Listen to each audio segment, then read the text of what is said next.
Hello, you are welcome to my channel. My name is Terry. Thank you so much. If you're new here, thank you so much for joining me. And if you're an existing subscriber, thank you for joining me on this wonderful episode, because I'm literally starting a new episode of my YouTube channel. So now on this episode, I'm going to be talking about what is poetry, and I'm going to do consequent videos where I'll talk about poetry, other aspects of poetry, how to be a poet, how to stand out, and all of that. So now let's get right into it. First, I'll tell you what poetry is, then I'll tell you the different types of poetry. I'll also talk about poetic devices, poetic techniques that you should use if you're going to start doing poetry, or if you're going to start writing your own poems. So first off, what exactly is poetry? Poetry can be defined as an art of creative writing where you use rhymes and rhythms and poetic devices. Now, someone who writes poetry, someone who performs poetry is called a poet. And a work of poetry is called a poem. Now, a poem can be written. There are several poets who just write poetry, but they don't perform it. And a poem can be performed. There are people who love performing poetry. Why? There are some who love writing, but they don't like performing. There are some who love performing, but they don't like writing. So just pick your choose wherever you want to be. So now let's go into the types of poetry. There's several types of poetry. One of the major type of poetry is haiku. Haiku comes from Japan. It originated from Japan and is a poem that has 3 lines. The first line has 5 syllables. The second line has 7 syllables. There's also, so the second one is called a rhymed poem. A rhymed poem is a type of poem where you just rhyme basically. It could either be AABB or ABAB. So is a poem that's full of rhymes, to just rhyme words. Probably the last words most especially is one's rhyming. Especially you could see that in Twinkle Twinkle Little Star. Twinkle Twinkle Little Star is the sonnet.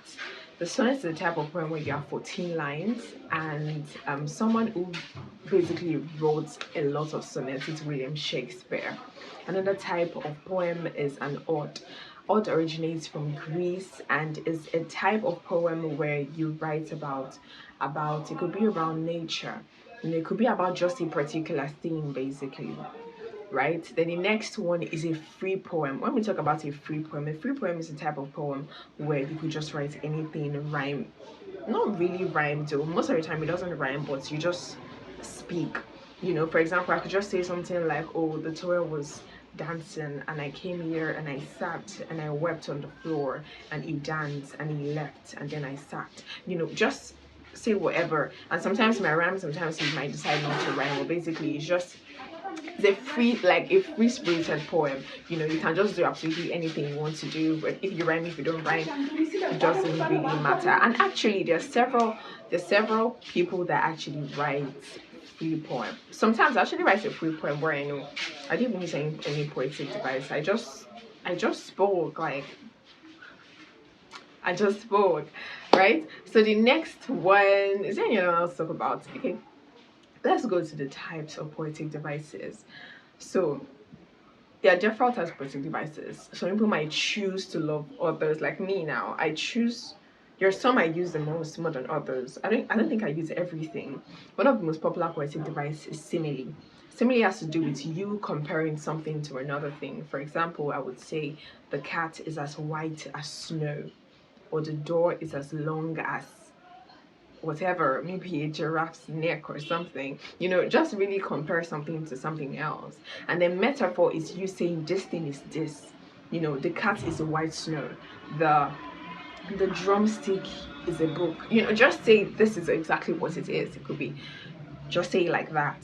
And all these things I'm saying, if you're watching this video to write a particular poem, as I'm talking about these poetic devices, you start thinking about your poem and how you can infuse these techniques into your poem.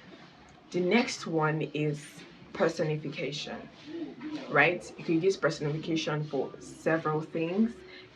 Personification has to do with you saying like the drumstick is dancing. It's a dancing drumstick. You know, it's a weary sun. Really just describing something that is not used to, or the water is sleeping. Do you get it?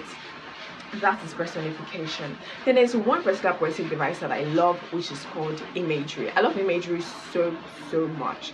I use imagery a lot, and imagery is a type of technique where writers use it a lot. So imagery has to do with you playing with your emotions, using their five senses, which is hearing, seeing, feeling, while you're performing your poem.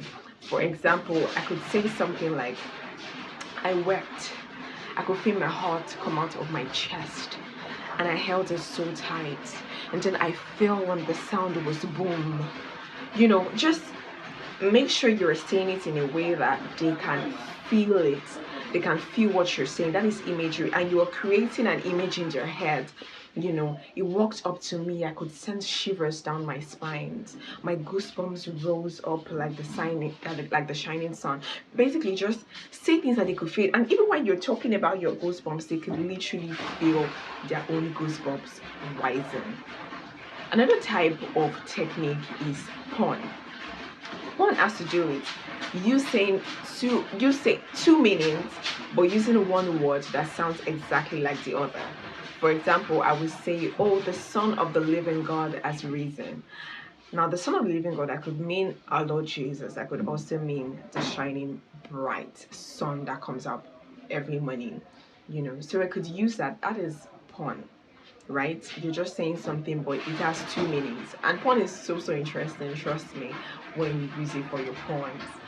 Another example is, let me say, alliteration. Yeah, I love alliteration so much. Alliteration has to do with you saying, making it, I won't say making a phrase, I would call it a phrase, because sometimes it doesn't make sense except you add something else.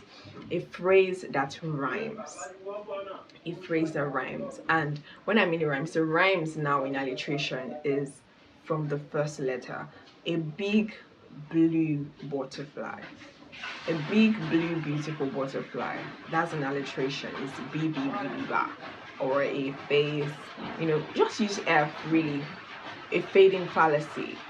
You just the same, it just rhymes. That's the technique. Now for this technique, to be honest, you can write poems, and if you don't use these techniques, they just feel kind of incomplete.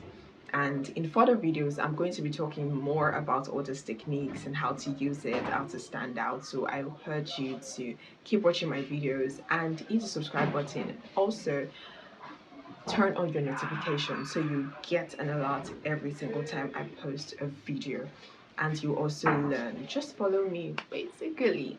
So it's been amazing having you. Thank you so much for watching this video. I will see you in my next episode.